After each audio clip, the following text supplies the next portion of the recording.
आज आज विश्व आदिवासी दिवस है। मेरी ओर से पूरे प्रदेश के आदिवासियों को बहुत बहुत मेरी शुभकामनाएं। सरकार पूरी तरह आदिवासियों के कल्याण के लिए योजना बनाती जा रही है। आगे भी योजनाबद्ध तरीके से विकास हो, आदिवासी क्षेत्र का भी, आदिवासियों का भी, हमारा संकल्प है। इसीलिए हमने 9 अगस्त को विश्व आदिवासी दिवस पर छुट्टी की घोषणा करी है। दूसरा, जो आप देख रहे हो कि जो अब बीजेपी के विधायक बाड़ेबंदी में जा रहे हैं, तो इनकी पोल खुल गई है। आप सोच सकते हो कि सरकार में तो हम लोग हैं, हॉर्स ट्रेडिंग हो रही थी, इसलिए हम लोगों ने, आप देखा किस प्रकार विधायकों को हमें एक साथ रुकना पड़ा। पर बीजेपी के विधायकों को किस बात की चिंता है, वो लोग बाड़ेबंदी कर रहे हैं 3-4 जगह पर, वो भी चुन चुन करके। उनमें इतनी बड़ी फूट पड़ गई दिखती है मुझे। कैलाश मेघवाल जी ने पहले स्टेटमेंट दिया ही था कि इस प्रकार की परंपरा अच्छी नहीं है। राजस्थान में ऐसी परंपरा कभी रही नहीं है। और सबको मालूम है कि मैं बार बार कहता हूँ कि 2-3 बार पहले अटेम्प्ट हुए थे भैरव सिंह शेखावत साहब के वक्त में, तब मैंने विरोध किया था। प्रदेश कांग्रेस कमेटी अध्यक्ष की हैसियत से, केंद्रीय मंत्री था मैं, चाहे नरसिम्हा राव जी थे प्राइम मिनिस्टर, तब भी विरोध किया। बलिराम भगत जी थे राजस्थान के अंदर राज्यपाल, मैं उनसे आगे मिला।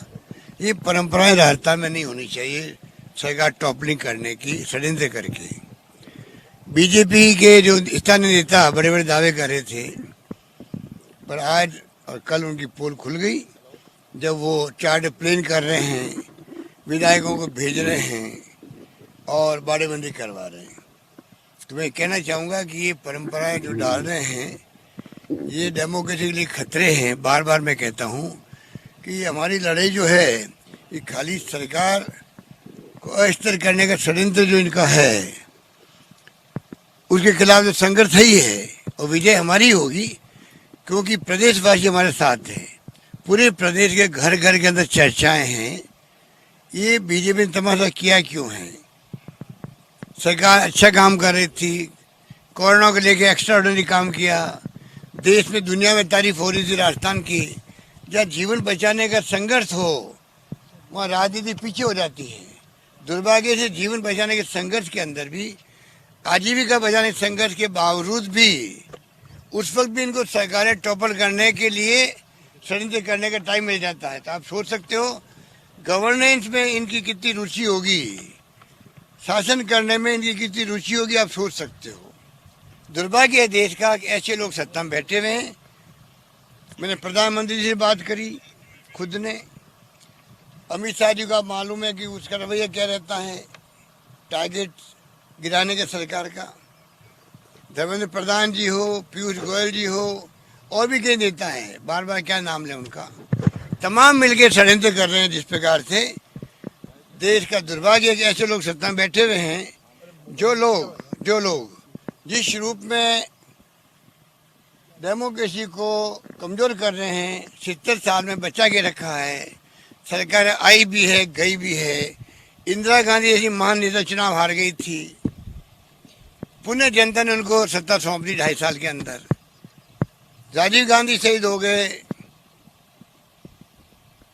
वाजपेयी जी के वक्त में देखा आपने, वो खुद बार बार कहते थे डेमोक्रेसी हमारे लिए सर्वोपरि, सर्वोत्तम होना चाहिए, डेमोक्रेसी रक्षा होनी चाहिए। आज जिस प्रकार का हमला हो रहा है, जब सरकारें कांग्रेस की, वहाँ पर एक के बाद एक 7-8 राज्यों में हो चुका है।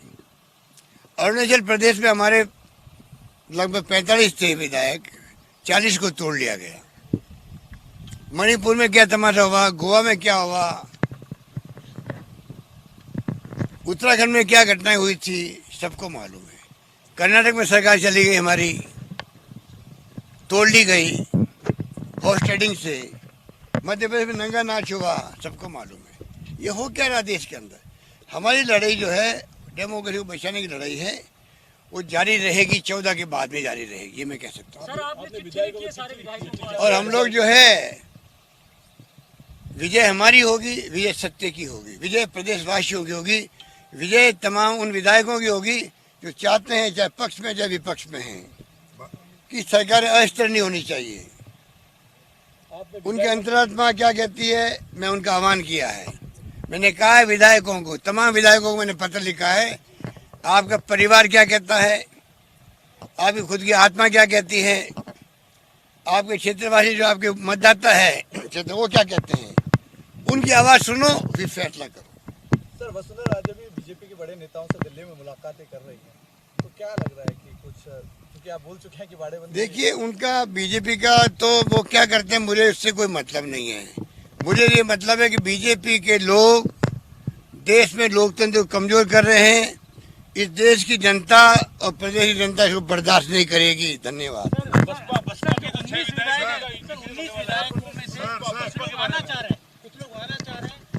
आप देखेंगे 19 विधायक हैं, जिस रूप में खबरें आ रही है वो चिंताजनक खबरें हैं, जिसमें क्या बाड़ेबंदी करी गई, उनकी बाड़ेबंदी की गई है, वाउचर लगा करके 200 लोग खड़े वहाँ पर, मिलने दिया नहीं जा रहा किसी को भी।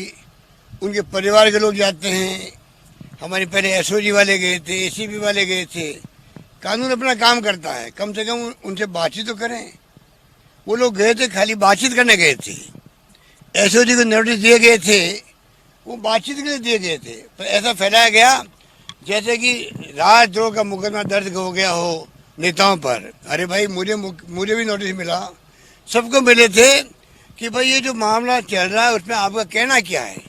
खाली बयान देने के लिए सिंपल नोटिस था, उसको ऐसा प्रोजेक्ट किया गया नेताओं द्वारा जैसे हम सबको राजद्रोही बना करके देखिए हमारे खिलाफ में एसओजी मुकदमा दर्ज करा दिया गया, जबकि ऐसी कोई बात थी नहीं। इसलिए जानबूझ करके जो ये बातें की जा रही है ये दुर्भाग्यपूर्ण है। जनता ने बड़े विश्वास के साथ में सत्ता सौंपी है कांग्रेस को। राहुल गांधी जी ने दौरे किए थे, वादे किए थे जनता से, मैनिफेस्टो में हमने उन सब वादों को लिया है। हम चाहते हैं कि वादों को निभाने के लिए राजनीति कर दें, लगे हुए हम लोग। हालांकि कोविड के कारण से जो लॉकडाउन हुआ उससे रेवेन्यू कम हो गई, केंद्र की भी राज्यों की भी, उसका अलग संघर्ष हम लोग कर रहे हैं। और दुर्भाग्य उसके बाद में अगर ये घटना होगी सरकार अस्थिर करने की, आप सोच सकते हो कि क्या इम्पैक्ट पड़ेगा पब्लिक पर। घर घर के अंदर आज गुस्सा है इस बीजेपी के नेताओं के लिए, उन नेताओं के लिए जो हमारी पार्टी के थे और चले गए। घर घर में गुस्सा है राजस्थान के अंदर। मैं समझता हूँ कि वो खुद समझ रहे होंगे, अधिकांश लोग वापस आ जाएंगे हमारे साथ में। राजद्रोह की सर आपने धारा लगाई थी, फिर वापस ले ली गई। राजद्रोह की धारा के बारे में वो अपना काम करे। अगर मान लो धाराएं वापस ली गई है या लगाई गई थी या नहीं लगाई गई थी, अभी आप खुद अखबार में देख रहे हैं, मीडिया में देख रहे हैं, मुकदमा दर्ज हुआ किस रूप में हुआ, पी हुई है कि मुकदमा दर्ज हुआ, ये एसओजी वाले बताएंगे आपको, एसीबी वाले बताएंगे। कानून अपना काम करता है, हम कोई इंटरवेंशन नहीं करते हैं। परसों खबर चला दी गई विधायकों के टेलीफोन टैप हो रहे हैं। अब इससे घटिया खबर क्या हो सकती है। और बड़े बड़े मीडिया के लोगों ने भी, नेशनल चैनल ने खूब चलाया उसको। एक भी विधायक का, चाहे एमएलए हो चाहे एमपी हो, किसी का भी कोई टेलीफोन टैप करने का सवाल ही पैदा नहीं होता है। सरकार कर भी नहीं सकती, ना करना चाहिए। हमारा खुद का कमिटमेंट है कि कभी नहीं करना चाहिए, तो हमारी गवर्नमेंट कैसे कर सकती है। ऐसा मीडिया में, सोशल मीडिया में चलाया गया जैसे कि पता नहीं हमारे खुद के विधायकों को विश्वास नहीं हो। ये जो षड्यंत्र ये षड्यंत्र के पार्ट है। षड्यंत्र के पार्ट में जो लोग शामिल हैं, चाहे कुछ मीडिया के साथी हो, चाहे ऐसे लोगों के दोस्त हो जो कि षड्यंत्र कर रहे हैं, ये सब मिल करके जनता को गुमराह करने का काम कर रहे हैं। कोई कंपनी काम करी मानसरोवर के अंदर, कंपनी रिपोर्ट दे रही है सरकार को और विधायकों के टेलीफोन टैप हो रहे हैं। बताइए आप, ना कोई कंपनी है ना हमें कोई जानकारी है, फिर भी ऐसी खबरें चल पड़ती मीडिया के अंदर, सोशल मीडिया के अंदर। ये दुर्भाग्यपूर्ण बात है। सर, 11 और 14 तारीख सरकार के लिए महत्वपूर्ण है। 11 तारीख क्योंकि कोर्ट का डिसीजन आने वाला है। विजय हमारी होगी, अंतिम विजय सरकार की होगी। सरकार पूरे 5 साल निकालेगी, जम के सेवा करेगी। जनता अपेक्षा करती है, आशा करती है, उसको मैं पूरा करूंगा।